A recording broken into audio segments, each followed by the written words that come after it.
हे काय आहे माझ्या हातात? इनो पुडी. इनोची पुडी. इनोची पुडी आपण कधी वापरतो? पोट दुखायल्यावर. पोट कशामुळे दुखते बरं? ऍसिडिटी झाल्यावर. काय झाल्यावर? ऍसिडिटी. मग ऍसिडिटी आपल्याला कशामुळे होती सांगा बरं? काहीतरी वेगळं वेगळं खाल्लं आहे की नाही, वेगवेगळ्या प्रकारचं एकदमच खाल्लं न भेटल्यासारखं की काय होते? ऍसिडिटी होते. बघा, आपण आपल्या शरीरामध्ये जे अन्न घेतो तर ते अन्न पचवण्यासाठी आपल्या पोटामध्ये एक आम्ल तयार होतं. त्या आम्लाचं नाव आहे हायड्रोक्लोरिक आम्ल. हां, आणि त्या आम्लाचं प्रमाण जास्त झालं की पोटामध्ये ॲसिडिटी होते. आणि ॲसिडिटी झाली की कसे असे करपट ढेकर येतात. करपट ढेकर येतात की नाही, पुन्हा असं मळमळ झाल्यासारखं होतं, उचलल्यासारखं होतं. मग ॲसिडिटी झाले की तुमची बाबा काय म्हणतात? दाराबा दुकानाहून काय आण? इनो आण. आणि इनो घेतात आणि मग त्यांची ॲसिडिटी गायब होते. बरं, इनो घेतल्यानंतर ॲसिडिटी कमी होते. हे कसं कमी होतं ते आपल्याला आज एका प्रयोगाच्या माध्यमातून बघायचं आहे. बघा, आपण आपल्या पोटामध्ये जे ॲसिड तयार होतं, जे आम्ल तयार होतं, त्या आम्लाचा आणि या लिंबामध्ये एक आम्ल असतं सायट्रिक आम्ल. त्या आम्लाचा जवळपास गुणधर्म सारखाच असतो. जवळपास गुणधर्म सारखाच असतो. बघा, आणि हा जो इनो आहे तो इनो असतो आम्लारी धर्मी. कोणता धर्म असतो याचा? आम्लारी धर्मी. ज्या वेळेस आम्ल आणि आम्लारी हे एकत्र येतात, आम्ल आणि आम्लारी एकत्र येतात, त्यावेळेस अभिक्रिया घडून काय तयार होतं ते आपल्याला आता या प्रयोगाच्या माध्यमातून बघायचे. आता बघा, समजा उदाहरणार्थ हे तुमचं पोट आहे.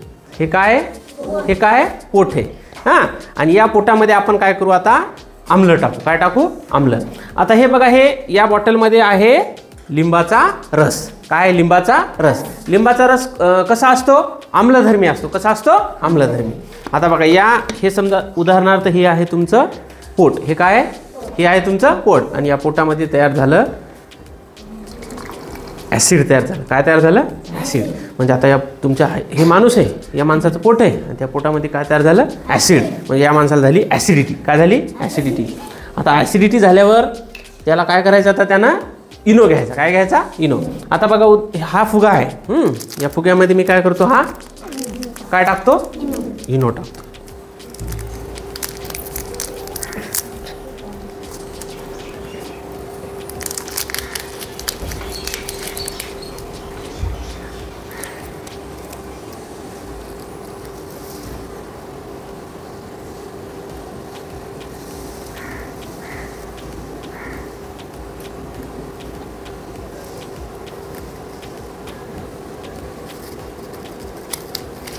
या फुग्यामध्ये मी टाकला इनो. आणि आता हा फुगा काय करतो? मी याच्या तोंडाला असा बसवतो आणि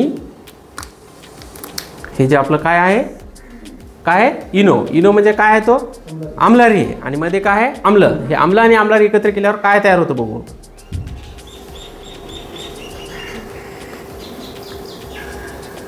काय व्हायले? फुगा काय व्हायलाय?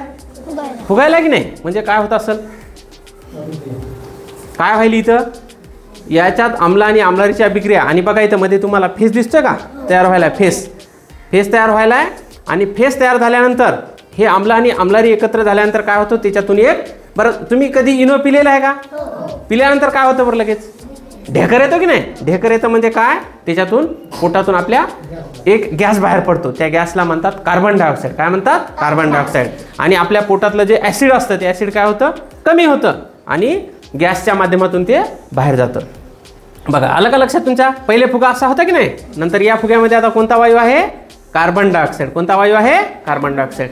अशा प्रकारे आम्ल आणि आम्लारी एकत्र आले की ते न्यूट्रलाइज होतात आणि दुसरे पदार्थ म्हणजे पाणी, क्षार आणि कार्बन डायऑक्साईड वायू तयार होतो. आणि अशा प्रकारे आपण इनोचा उपयोग करून आपली ॲसिडिटी कमी करू शकतो. समजला का सगळ्यांना? नक्की. चला मग, बीइंग गुरु मराठी या चॅनलला लाईक, शेअर आणि सबस्क्राईब करा.